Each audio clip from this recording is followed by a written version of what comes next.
Sarah, why are you calling so late? Our daughter should be sleeping with me. That's what Karen, my daughter-in-law, yelled when I called to ask about my granddaughter Mary. The thing is, Mary is right next to me. It's past midnight, and it's snowing outside. Yet 7-year-old Mary arrived at my house barefoot and without shoes. What's wrong? Granny, I'm cold.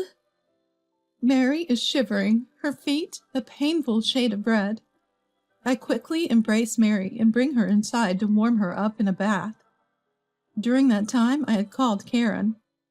I was stunned by Karen's unexpected response when I suddenly heard a voice I couldn't believe. I'm Sarah, 58 years old.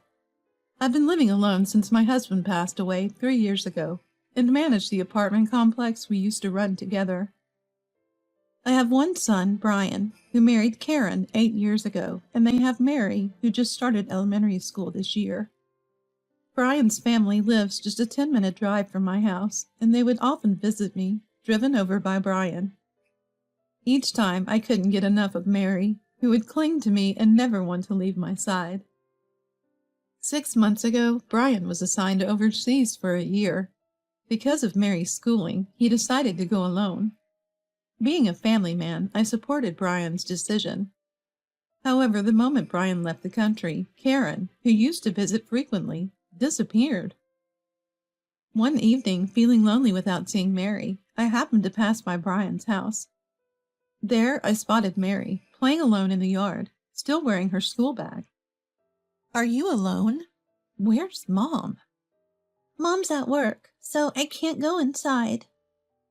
Just as Mary said, the house was locked, and she usually waits alone until Karen returns.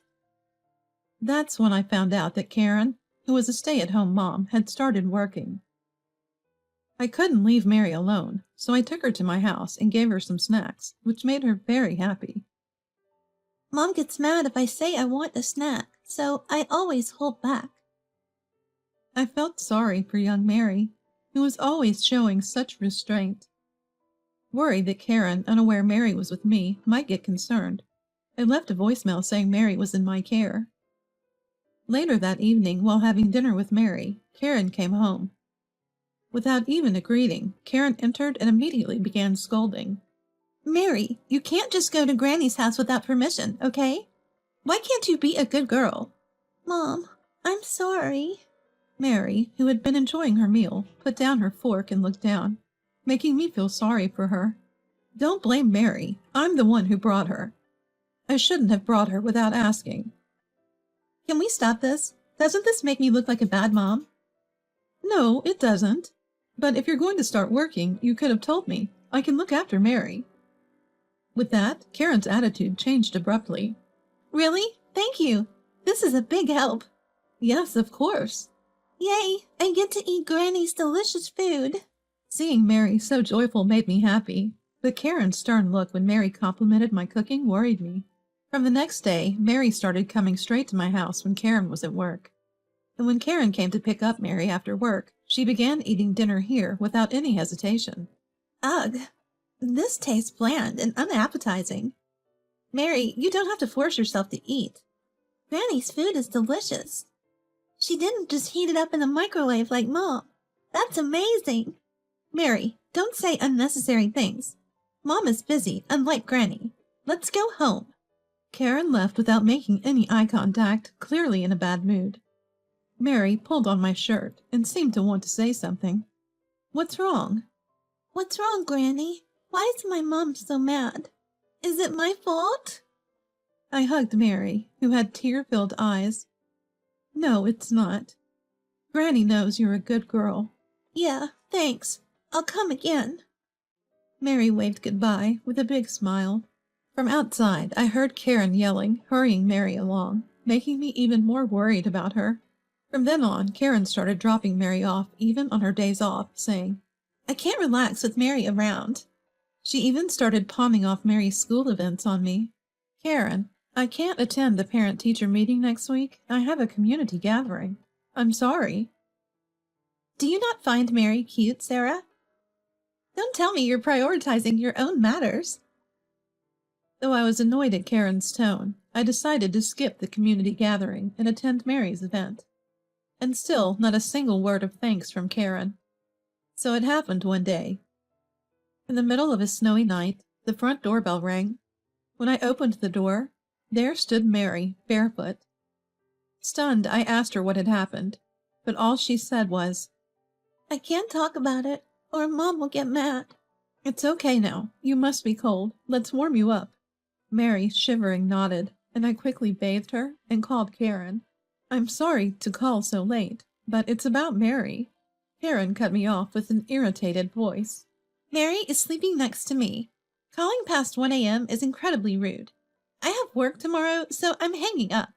She tried to hang up, but it seemed like the call didn't disconnect. Just as I was about to end the call, I heard Karen's voice through the phone. "Sorry about this. Sarah is just too noisy. It's driving me insane." "You have it tough, too, huh?" "Yeah, I do. I wish Sarah and Mary would just go away like Brian did on his solo assignment. Then I could be with you all the time." "Why not divorce him and become my wife?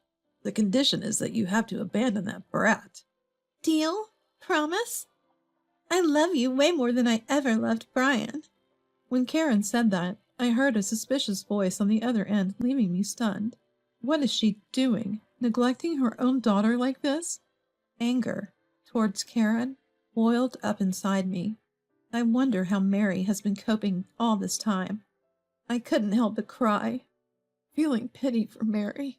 Mary had been sleep-talking, apologizing to her mom. Karen never contacted me, even the next morning, despite lying about spending time with Mary. I will never forgive her. I vowed to make Karen pay. The next day, after sending Mary to elementary school, I started gathering evidence of Karen's infidelity. I found Karen cozied up with a man near Brian's house. I secretly followed them and witnessed them entering the house. "Don't you need to find the kid?"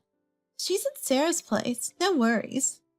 Mary's just a hindrance. Keeps us from enjoying our time with Robert." Their conversation made my blood boil. How dare she treat her daughter Mary as an annoyance? I was disgusted, but seeing Mary's joy at being picked up from school pained me. Finally, that evening, I got a text from Karen. "I've caught a cold. I don't want to pass it to Mary, so can you keep her till I'm better?" I knew she was lying, but I simply replied, "Take care." From that day on, Mary started commuting to school from my house. 3 days later, after Mary went to school, I entered Brian's house. I saw a man's coat at the entrance.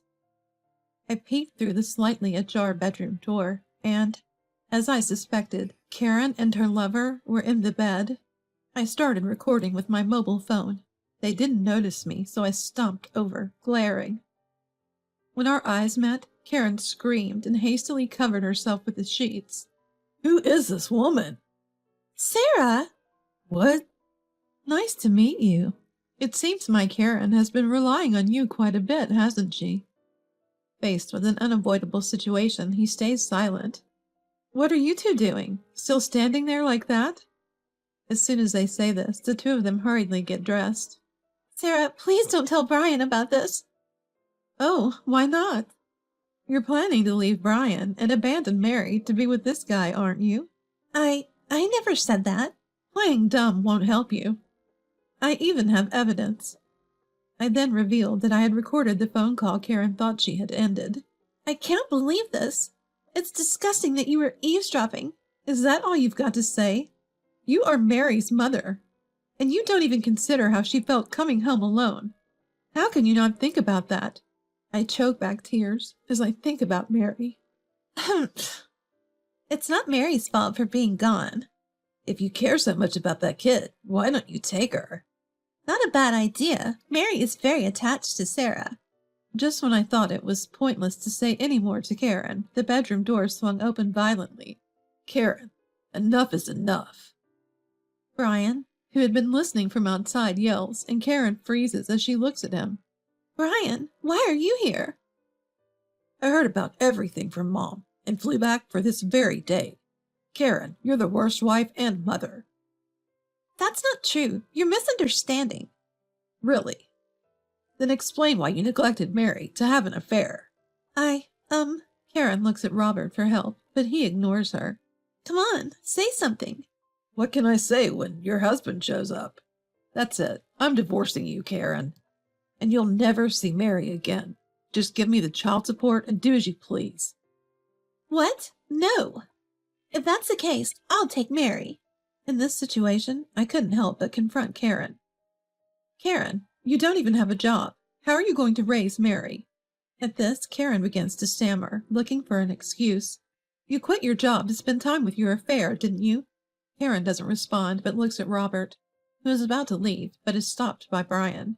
Running away when you're also responsible? Show me your ID now. Robert reluctantly hands over his license under Brian's piercing gaze. I capture it on camera, hand it back to Robert, and he rushes out.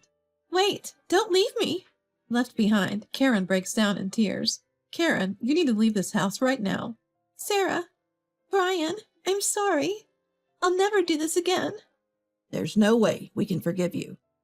I was just lonely. I don't want to hear your excuses. Brian then presented the prepared divorce papers to Karen. I couldn't just stand there watching Karen cry even more intensely. Being a mom isn't just about giving birth. Karen, you chose being a woman over being a mom. You're unfit to be a mother. What are you talking about? Sarah, your thinking is outdated. Loving your child is timeless. Well, Karen, you'll probably never get that since you see your child as an inconvenience. Karen then clung to my legs. Sarah, I'm sorry. From now on, I'll take proper care of Mary. Please forgive me. No way. It's your own fault.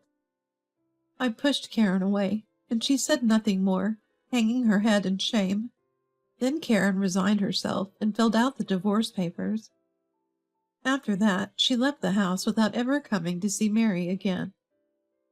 They divorced, and Brian claimed $30,000 in damages from Karen and Robert. Karen was disowned by her parents-in-law after they found out about the affair, and was even kicked out of her family home. She was also abandoned by her lover, and is now hopping from one friend's house to another.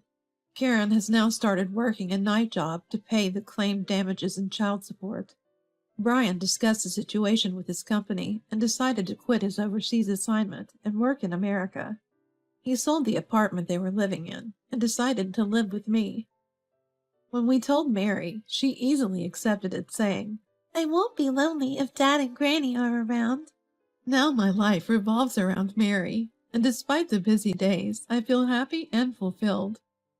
I vow to fully love Mary, who smiles more than ever, and to be her ally in any situation.